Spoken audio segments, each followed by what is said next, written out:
నమస్తే, నేను రాజేశ్వరి. ఇది టాముగాడు చాలా రోజులకు వచ్చింది. చాలా రోజులు అంటే చాలా రోజులు. అప్పుడప్పుడు ఎప్పుడైనా ఇంటి ముందుకెళ్ళి వెళ్ళిపోతాడు, చూసుకుంటే వెళ్ళిపోతాడు, కానీ రాడు లోపలికి. ఈరోజు ఆకలి అయిందేమో వచ్చిండు లోపలికి. అయితే వాడికి అన్నం పెట్టినా, వాడికి అసలు చాలా బాగుండదు. కాకపోతే కొంచెం బాగానే పైన శరీరం అయితే బాగానే ఉంది. ఒక గజ్జిలాగా అయిండే, అదంతా తగ్గింది. వాడు అస్సలు రాస్తలేడు.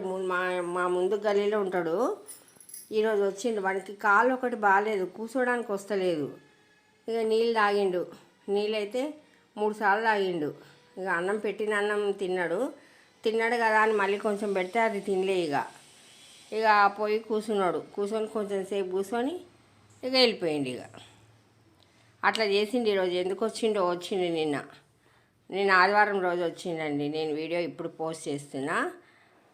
అట్లా చేసాగా నీళ్ళు తాగుతూ ఉన్నాడు. నేను బయట పెడతాను వాటికి, కుక్కలకి.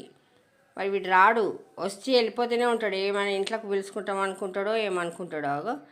కాలు ఒకటి బాగాలే వాడికి, కూర్చున్నాడు.